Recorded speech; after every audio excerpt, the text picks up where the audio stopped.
Numbers chapter 35. The Lord spoke to Moses in the plains of Moab near the Jordan opposite Jericho.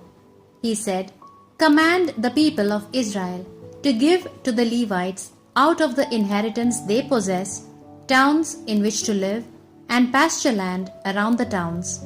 They will live in the towns, and the surrounding pasture land is to be for their cattle, their flocks, and all their animals. The pasture land surrounding the towns that you give to the Levites shall extend from the walls of the cities 1,000 cubits in each direction, so that there is a square area measuring 2,000 cubits on each side, east, south, west, and north, with the town in the middle. This will be the pasture land for their towns. The towns you give to the Levites will include the 6 cities of refuge to which a person who causes another's death can escape, and you are to give to the Levites 42 towns in addition. Altogether, you will give 48 towns to the Levites, together with their pasture lands. You will take these towns from the property of the people of Israel, taking more towns from the tribes who own more, and less from the tribes who own less. Every tribe will give towns to the Levites in proportion to the inheritance they themselves have received." The Lord spoke to Moses and said, "Say this to the people of Israel. When you cross the Jordan and reach the land of Canaan, you are to select cities which you will make into cities of refuge, to which a person who has killed someone accidentally may escape. In these cities, they will be safe from the dead person's relative who wants revenge, so that the killer may not die without being brought to trial before the community. Of the cities you give, choose 6 of them as cities of refuge. Choose 3 cities beyond the Jordan and 3 cities in the land of Canaan to be cities of refuge. These 6 cities will be a place of refuge for the people of Israel, as well as for the resident aliens and the sojourner among them, to which anyone who has killed another accidentally may escape.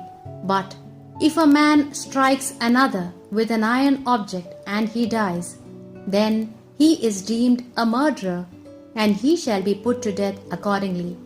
If a man strikes another with a stone capable of killing a person, and he dies, he is deemed a murderer, and he shall be put to death accordingly. If a man strikes another with a wooden instrument capable of killing a person, and he dies, he is deemed a murderer, and he shall be put to death accordingly. The dead person's nearest relative must put the murderer to death. When he finds him, he must put him to death. If a person with malicious intent causes the death of someone by pushing him down, or by throwing something at him, or in a state of enmity hits him with his fist, causing his death, he is a murderer and is to be put to death. The dead person's nearest relative must put him to death.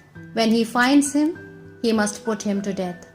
If, however, a person has accidentally killed someone who was not his enemy, either by pushing him down or throwing something at him without malicious intent, or without looking has thrown a stone that killed someone, he bore him no enmity and wished him no harm, then the community must pass a fair sentence between the killer who killed accidentally and the avenger of blood in accordance with these norms.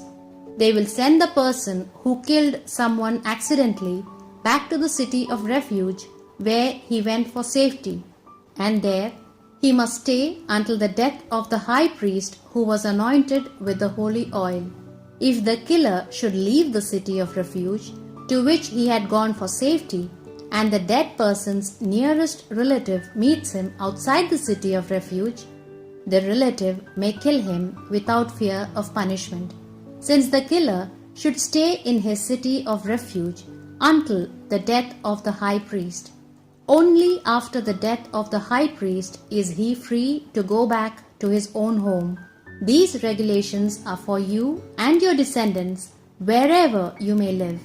In case of homicide, the accused, after he has been found guilty, may be put to death only on the evidence of 2 or more witnesses. The evidence of only one witness is not enough to uphold an accusation of murder. You shall not accept ransom to save the life of a murderer condemned to death. He must be put to death. Nor are you to accept ransom from anyone who wishes to leave his city of refuge to return and live in his own home before the death of the high priest. You must not defile the land you live in. Murder defiles the land, and there is no other atonement for the land where blood has been shed than through the blood of the murderer. You must not defile the land you live in, the land in which I live, for I, the Lord, live among the people of Israel.